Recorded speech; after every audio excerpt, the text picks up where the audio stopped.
good evening, and welcome to tonight's episode of Embracing the Moment. I'm your host, Pastor Joe Ercoli, Discipleship and Associate Pastor here at Genesis Church. And if you've been journeying with us this summer, we have been going through biblical justice and week by week kind of zeroing in on a different topic. And our topic this evening is one that is going to be really pertinent for us to dialogue over, and that is justice for the incarcerated. So that might sound like, what? Justice for those who are imprisoned? Yes, and the answer is yes. And so be patient. Join us in this conversation. And I'm excited to be here with lead pastor of Genesis Church, Pastor Bob Tome. Hey, good evening. And District Attorney Dave Sunday. Yep. He's the DA here in York County. It's great to be here. Yeah. It's great to be here. Thank you both for joining me. Of course. Yeah, so here we are in our series on justice, and here we are talking about justice for the incarcerated. And that may seem like kind of an oxymoron at kind of first blush, but interestingly enough, I think what we've been learning through this series is that everybody's made in the image of God. And so God cares deeply for each person, regardless of background, regardless of circumstances or situations. And so here we are having a very important conversation. So before we kind of get into the nitty gritty, District Attorney, can you share a little bit about what your role is as DA, as well as how your office serves the community here in York County? Of course, absolutely. So I'm the District Attorney for York County. Every county in the state has a DA. We're elected by the people, as it should be. So York County, my jurisdiction is the entire county of York. So it's around 500,000 people. We have, I think, 19 police departments in York County. We have the Pennsylvania State Police, and then we have a lot of federal partners that run around and assist us with a lot of what we do. I'm an attorney, so obviously district attorney, some people they're not sure exactly what that is, but I'm a lawyer, and there are 35 of us in the office. So there's 35 assistant district attorneys that work for me. Okay. We also have, our total staff is around 100 people. We have 16 detectives that work for us. And my goal and my mission by law is to prosecute cases that are brought by the Commonwealth here in the county of York. And so what that means exactly is, without getting into the total weeds of it, we have around 10,000 cases filed a year in York County. Wow. So that's around 2,000 cases that involve juveniles and around 8,000 cases that involve adults. So this is criminal law. There are many, many civil cases that come up on a daily basis that are handled by private lawyers. There are some government attorneys for some certain things that handle civil cases, but I specifically am elected to prosecute criminal cases in York County. Of those, so when we talk about what my role is, as I came up through the office, initially my role was an assistant district attorney. And so I had cases that were assigned to me, and I would go into the courtroom, and I would represent the Commonwealth, and I would do jury trials, and that would be everything from small drug cases to domestic violence cases to larger theft cases, all the way up through many, many murder cases that I've conducted the jury trials for. So now in my role as the elected DA, I manage the office. I'm an administrator in a lot of ways, but I also set policy. And I think that policy is really what has brought us together in certain ways, where I set sort of the path of the office with regard to how we approach certain things.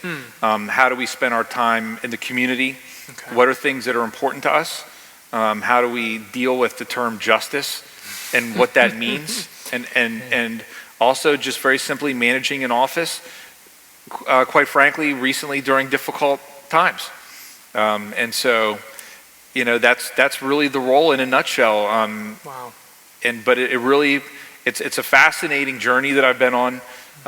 It's truly an honor to have this job. And I tell people all the time, they ask me, do you ever want to do something else? And the reality is, what I enjoy the most about this job is the knowledge that what I do has an impact. Okay, and so every day, regardless of the challenges we've had that day, and actually, we say, actually this morning we were dealing with a challenge, right? And my colleagues and I said, well, every day's a training day. We learn every day, But what I love so much truly is that what I do has meaning. Yeah. And so as time goes on and our lives go on and, we all age and, it's truly a joy for me to know that what I do has an impact and has meaning. Because, I think that's really important in our lives. So that's what absolutely. the DA, in a nutshell, that's what I do. Yeah. Well, appreciate the overview Yep, and, exactly. thank you for your service. Thank you I appreciate and your it. team for what you're doing. Yep, I have amazing colleagues that I work with every day, true public servants that really care about doing the right thing. And that's what, we seek. And so real quickly to describe back to my role as a DA, our job is, the role of a prosecutor is to seek justice. Right. And justice, there's no real definition, like what is justice? We've been trying to work that out. Yeah, and as a prosecutor, right, and as a prosecutor, so the district attorneys, we're the only lawyers in the entire system we do not have a client. We're the only lawyers that don't have a client, okay? So if you think about it, our client is this thing called justice. So we speak for victims, but we don't necessarily represent victims because sometimes the needs of a victim may, under certain circumstances, not be what the law requires. We don't represent the police, although we work with the police every day. The police are witnesses and they're colleagues of ours that we work together in investigating crimes, but we don't represent the police. So our decisions through the entirety of the process are geared towards getting to a place where the right thing occurs. And the right thing could mean advocating for treatment for an individual, right? Like saying this person needs treatment, be it mental health, be it substance abuse treatment. At the same time, getting to the right place might mean zealously advocating for a very lengthy prison sentence for the protection of society and based on what might be the impact on the victim. And so, not just me, but every attorney, every assistant DA, it has a tremendous amount of weight on their shoulders to make sure that we get to the right place. It's an imperfect system, as you well know. It's not like, what do they say, like CSI or Law and Order where, a problem is solved in 30 minutes. Wouldn't that be nice? It would be. I can't tell you. It would be such a beautiful thing, right? And so it's funny you say that. We actually tell jurors when we're picking jurors, we say, all right, who here thinks that that problems and crimes are solved in 30-minute blocks like on TV? And every now and then you get a couple people that are like, so maybe it's pretty straightforward, right? Exactly, but that's not the reality of it. Everything from witnesses who may or may not have seen something, right? Like, they may not hear something perfectly, to the realities of human nature, of maybe investigators who might make an error or oversee something, to, again, to witnesses that refuse to cooperate or refuse to be part of the process and tell us what they saw. And so there's just many factors involved with it, but it truly is, it's a challenge, and it's an honor, and it brought me here to you guys. So there you go, right? So in this 30 minutes, we'll have it solved. Okay, yeah, exactly, right. We'll have it all taken care of in 30 minutes. Exactly. Oh my. Well, Pastor Bob, I want to allow you to interject here for a moment. Sure. Can you share in brief how you kind of met District Attorney Sunday and kind of in part why is he here part of this series on biblical justice? What's the relationship that kind of you have with him and maybe by extension the church has? Right. Well, I think working through the York Opioid Collaborative is the key place where we had the opportunity to meet, and then for me, having the opportunity to join the board, so you get a little bit closer in discussion and things.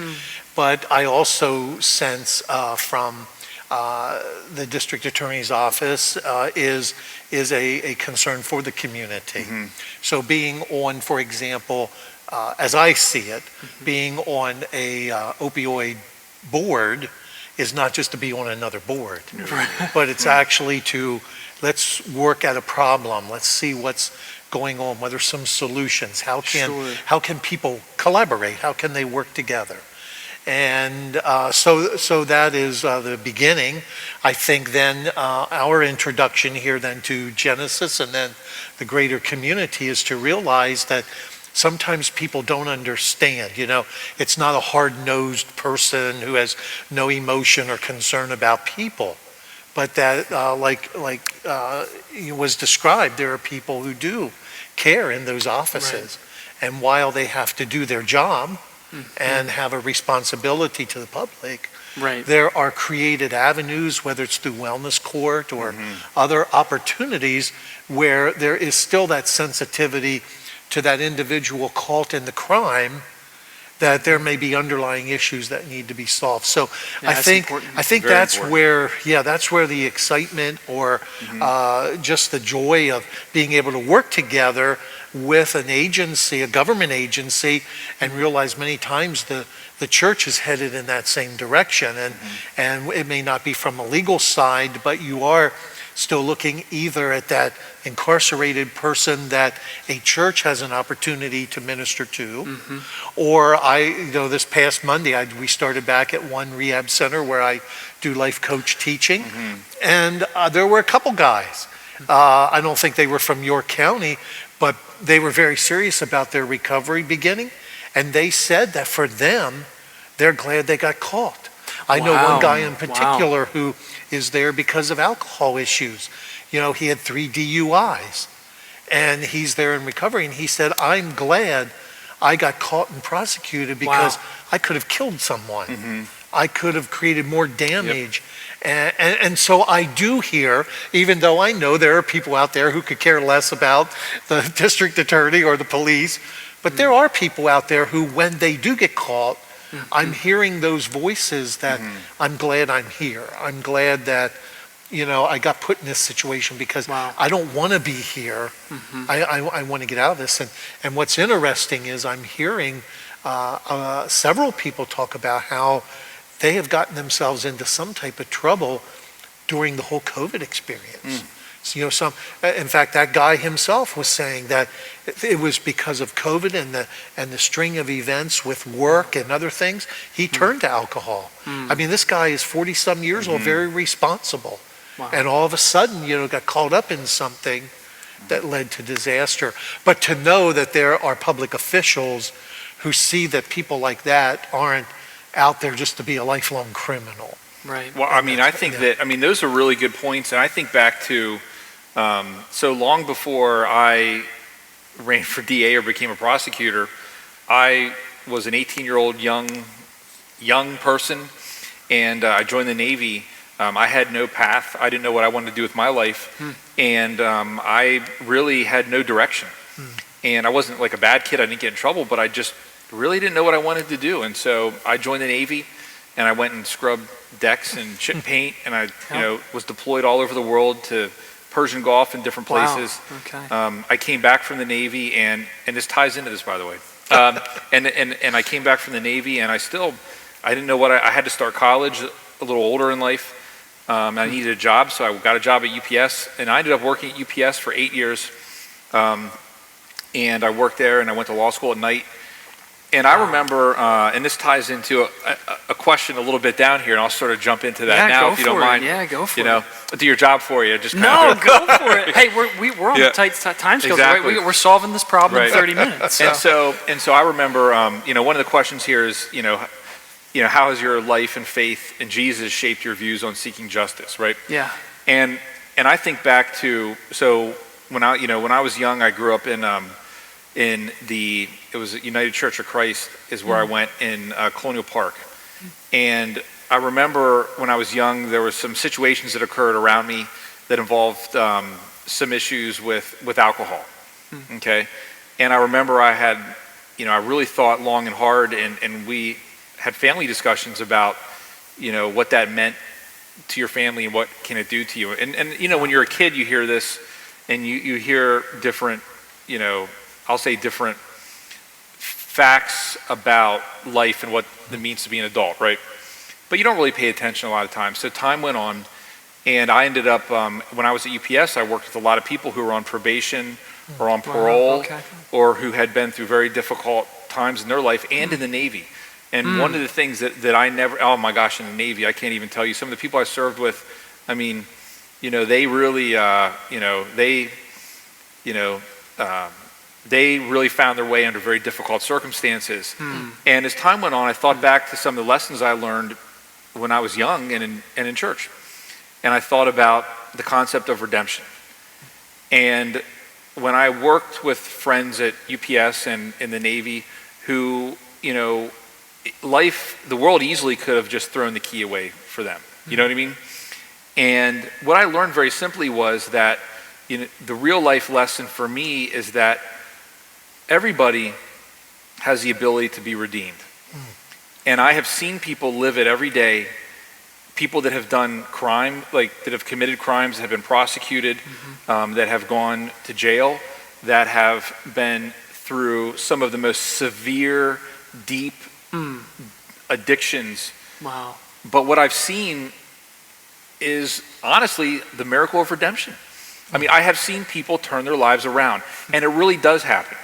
And so in my role, I've been a prosecutor for 14 years now. And in all that time, you see in the end that I work, a lot of times people being taken off to prison over and over again, all day long. I mean, I have prosecuted people that have resulted in probably close to 20 life sentences. Wow. Okay, and when you think about that, and you think about what we do, and the amount of people that are in the criminal justice system, at what point are we going to say, you know what, there are people that do need to go to jail. However, if you make a mistake, or if you have an addiction, or if you commit a crime, right, you can come back to society at some point. You can be redeemed. You can be a good father, a good husband, a productive member of society, because I can tell you right now that 95% of every single person that goes into jail is going to come back out. That's the statistic, 95%, they're going to come back out. And so as a society, take my DA hat off, right? As a society, as a member of society, I want all those people to turn their life around. Right. Right? I want them to they've served their time, right? They have served their time. They did what society asked of them. And now the question is, what do we do with all those people? And I think that's a really important part of the criminal justice system that far too often goes without thought, discussion. And I just think it's really, really important. And so that's sort of, I guess, is an intro to, what your thoughts are. Well, the thing I think about too is, as you say that, and they come out of a prison setting or some type of wellness setting, and they step back into life. And I think about people here at Genesis, and I'm sure other pastors could say the same thing. You have people then who come into your church because that redemptive decision they made, they now connect, and most likely church as an example, they connect. And so now we have people who we begin to incorporate into serving. Hey, I want to help in the parking lot, or hey, I'd be a greeter.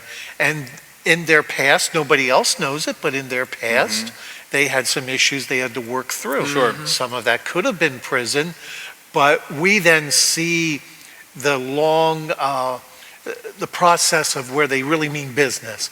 Back here, I said I'm going to change. Sure. And so I'm doing it now. Right. So I see where, in a sense, we pick up with law enforcement to help that individual. The faith-based community is a critical partner in this, critical.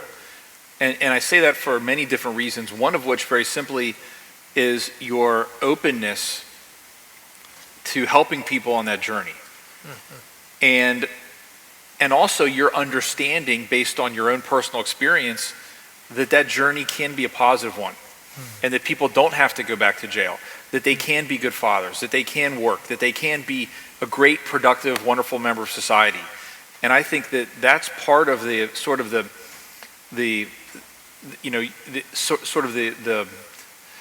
reason why the faith-based community is so important. It's so important for this. And the other thing is, like, if you think about it, what is the alternative?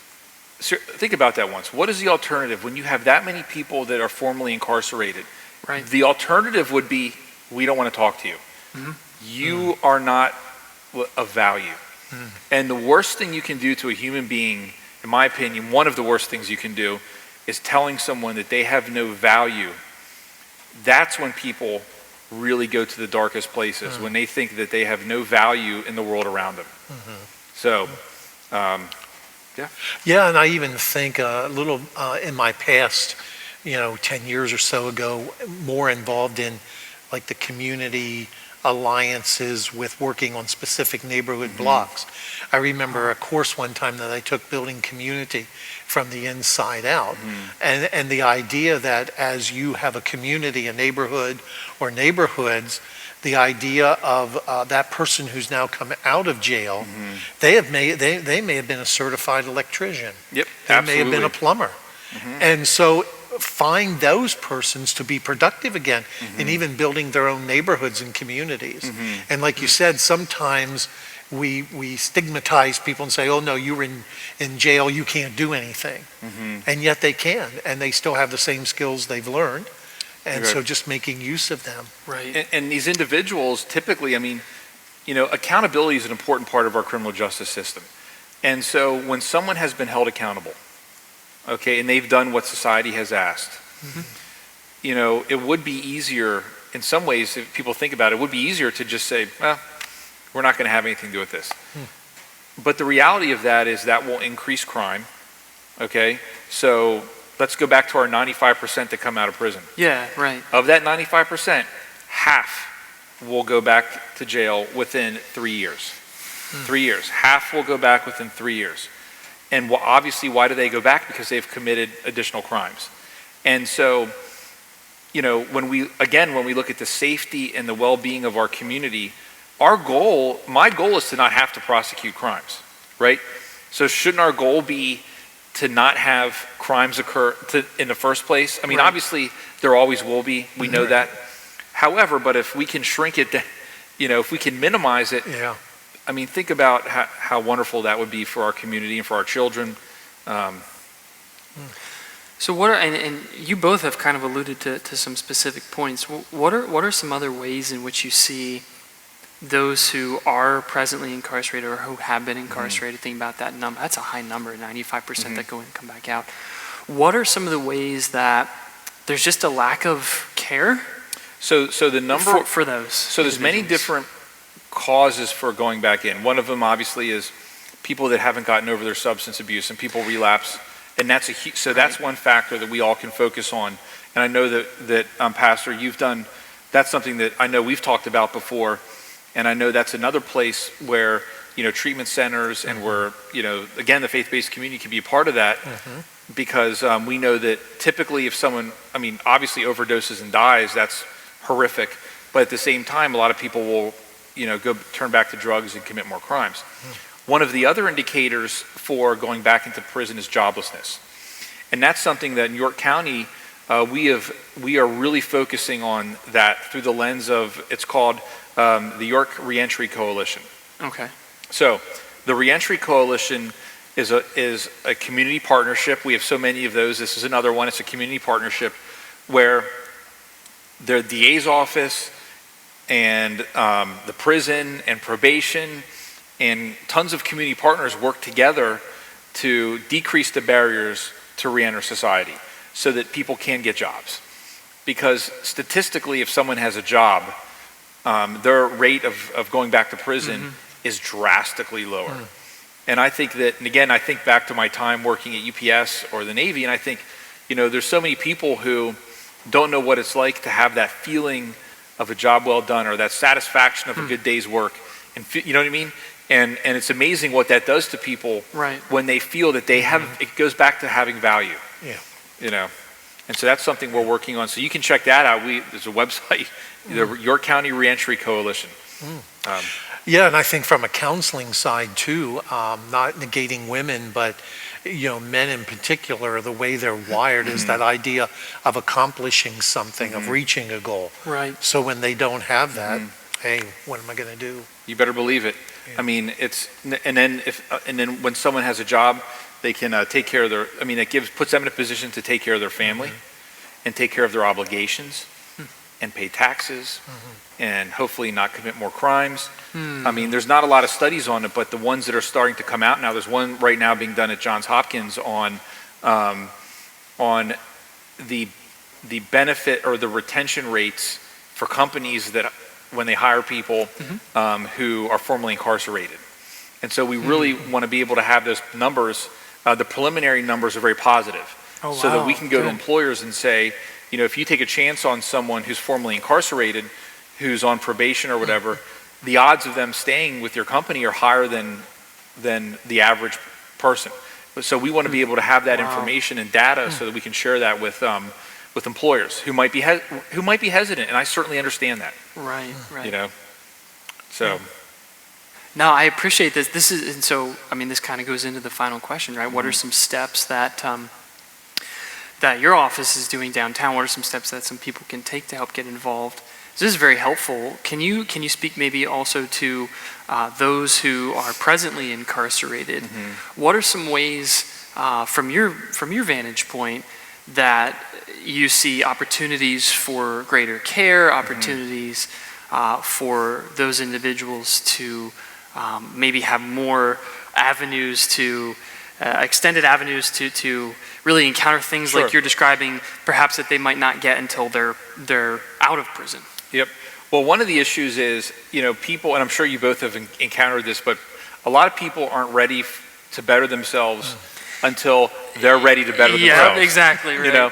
And so you can't force it. You can't force it, and that's okay. That's another reality of human life, right? But one of the things we have discovered is, and I was talking to a friend about this just the other day, about the critical role of the prison ministry in trying to get to people prior to them being released from prison and saying like, hey, there's people that care about you, and there's a place for you, and if you need a helping hand, here's where you look for it, or let's just pray. And just let someone feel like it's amazing what happens when someone feels that someone actually cares. Yeah. And so, when we talk about what we can do, so when I think about the DA's office, obviously the Reentry Coalition is huge for us because that allows us to impact policy. So that's a larger scale, right? It allows us to work with the York County Economic Alliance, for example, on identifying employers that would be willing to hire people. Yeah, okay. And that's something we're doing. And at the same time, obviously, then there's the component of substance abuse. And so, again, impacting policy and getting grant funding for different initiatives through the York Opioid Collaborative. When someone overdoses and dies, it usually occurs within 2 to 3 weeks of being released from prison. Wow. So statistically, that's the time frame. And that's something that we actually learned through a study that was done with Dr. Howie and your college in the York Opioid Collaborative. But as we talk about this, and I'm seeing our time is sort of winding down here. Oh, you're fine. But but as we talk about this, at times it can seem overwhelming.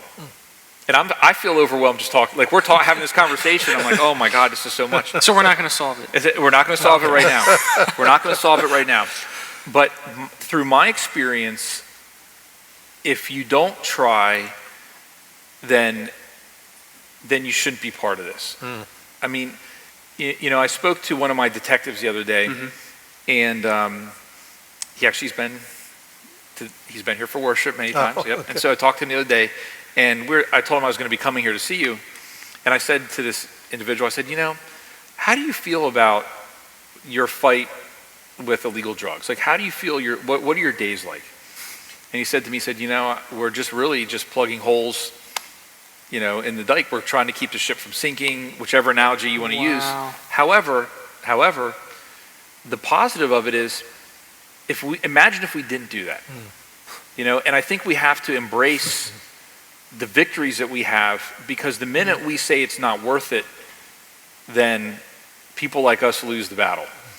And so the fight we may not ever win the fight. And the other thing that I think is important, going back again to faith-based just generally, is, there's an understanding that there's much more than us in our time right now. And unfortunately, a lot of these issues we face, sometimes are viewed through the lens of our political cycle every 2 and 4 years, right? And so, for example, with addiction, there's no way we can solve anyone's addiction in 2 or 4 years. And our system, our government system is set up to reward 2 and 4 year victories, because what it does, it allows people to get reelected, right? And so what we have to do as a society, and again, where people like you come in Genesis Church, is that you understand that this fight, that we may not see the benefits from this in our lifetimes.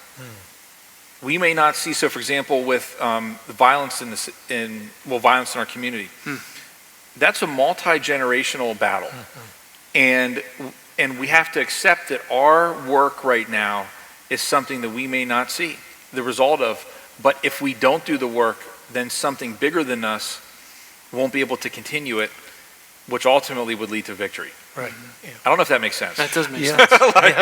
I don't know. Yeah, and I think what's also true is, just to throw in, and I'm only speaking from my experience of going into, the rehab centers, is that for those who want to get involved, you have to realize it's a commitment. Right. If I go to the rehab and then I don't show up for 2 or 3 weeks, I've just lost so much credibility. Well, because what are those individuals typically used to in their lives, right? Yeah. And so people here's not being consistent. right, and here's one more person who has failed me. And so I just would encourage people, as they do volunteer in different areas, realize that it is a commitment, and you have to stay with it even when it's hard. Right. But that's what people are looking for. Yeah, exactly. I couldn't agree more. And again, it can seem overwhelming and daunting, but the reality is, it's we're humans and we're people, and I think that we have to take care of each other. And I think that there but for the grace of God go I, right? Like any day it could be any one of us. Right. That's right. And it's just a reality. Any day, and I think that and again, like this is, I've really got my thinking with these issues is a result of just time doing this, seeing people, seeing the struggles that people have through the lens of the DA's office. And I can tell you that it can be, a very dark place sometimes, but it can also, but there's also a lot of light. And I mean that with all sincerity. There's so many good people in the community that legitimately actually want to make a difference. And so it's a good thing. Well, thank you both. Yep. This half hour has flown, and I think we've solved it. I think We've solved it. This feels like TV to me. It's wonderful. You guys, I get to take all this back to my office, tell everybody all right, we're done. We That's can close it. the doors. We got We it. can shut it down, man. Yep, That's exactly. right. That's right. Exactly. On a serious note, any final words from either of you that you would like to kind of leave as a word of wisdom or a note of encouragement to those who were able to tune in with us this evening? You can go ahead, yeah. I just say very simply that there's so much good out there, and I think that one of the greatest feelings that I have, and I know that others do that work in the criminal justice realm, is the understanding that there will be victories. It'll take a while, but when that victory does come, it's worth it. There's nothing that makes you feel better than seeing a life changed, even if it's one, and that one is definitely worth it. So that's my final thought. Oh, I'm just thinking, encouraging people to be careful who you listen to in the media world, because sometimes a picture is painted that public servants are, whatever. And I think from our connection with people even today, with our own district attorney, I think that we see that these are people too who care. It's Yes, you that's know, right. so we got to be careful That's what we right. listen to. Yeah, that's right. Turn off the TV. Just talk to your neighbors. Go look and see what's happening locally. Work in your home. It seems to be a dying art. It does, yes. Yeah, so we need that call to revival. We do. Yeah. Well, thank you both for your time. Thank you both for your words of It's wisdom. an honor to be here. Thank Thank you so much. Yeah, thank you. And thank you all for tuning in to this episode. Hope that it was an encouragement to you, maybe enlightening or eye-opening to you in other ways, and would encourage you to take this with you and be praying about how God might be stirring in your soul and in your heart and in your mind to get involved, whether it's involved in ways that Pastor Bob has shared, or whether it's kind of what the DA Sunday left us with at the end here, a call back to let's put the devices down and go knock on our neighbor's door and have a conversation. Show some neighborly love. So thank you all for tuning in. We look forward to seeing you next week.